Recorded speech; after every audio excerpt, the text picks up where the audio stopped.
আপনারা চলে যাওয়ার জন্য রেডি হন। আপনাদের চলে যেতে হবে, অনেকদিন হয়েছে, অনেকদিন হয়েছে।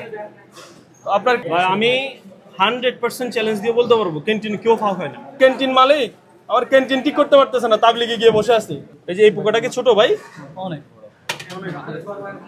যদি আপনি খাইতে পারেন, এটা কিন্তু পুষ্টিগুণ অনেক, যদি আপনি খাইতে পারেন তাহলে আমিও খাইতে পারবো। কেজি 40 টাকা। বাহিরের যে দোকানে বেগুন ফ্রাই করে তারা বেগুন অনেক কেজি 100। আপনি কারওয়ান বাজার থেকে চোকাই করে বস্তা ভর্তি করে বেগুন নিয়ে আসতে তার হবে না, কাজ হবে না। আপনি এগুলো নিয়ে আসেন কি জন্য? যত থার্ড ক্লাস সবজি, মাছ, মাংস সবগুলো আপনি নিয়ে আসেন কেন? আপনি কি ক্যান্টিনের মানে মধ্যস্বত্বভোগী কিনা? আবার ক্যান্টিন ওয়ালা আপনাকে যে টাকাটা দেয় ওখান থেকে আপনি কিছু রেখে আবার বাকিগুলো দিয়ে বাজার করে আনেন কিনা? আমার তো এখন সন্দেহ হচ্ছে আপনাদের।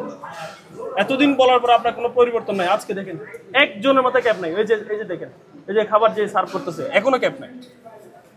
এগুলো তো চাইলে তো ওদেরকে প্লেট ছুড়ে মারা দরকার ভাই। কেন আপনি ক্যাপ কেন দিতে পারতেছেন না? আপনি ক্যান্টিন মালিকের ভাই না? তা আপনার দায়বদ্ধতা নাই? আপনি ক্যান্টিনেতে তো ক্যান্টিনটা আপনার জীবন জীবিকা।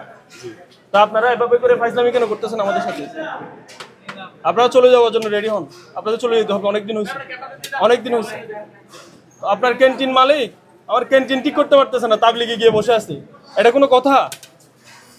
এ তো 2 নম্বরই সরাসরি মানুষের সাথে ভাই।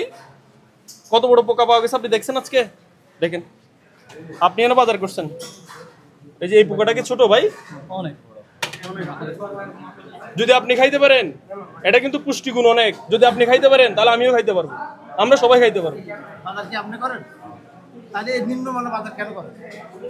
হ্যাঁ, পরিবর্তন আনার জন্য কি কি করা লাগবে আপনি একবারও বলতে পারেন নাই ভাই এই আইটেমের দাম আপনি 5 টাকা বাড়াই দেন, আমি পারতেছি না, এটা আপনি কখনো বলেন না।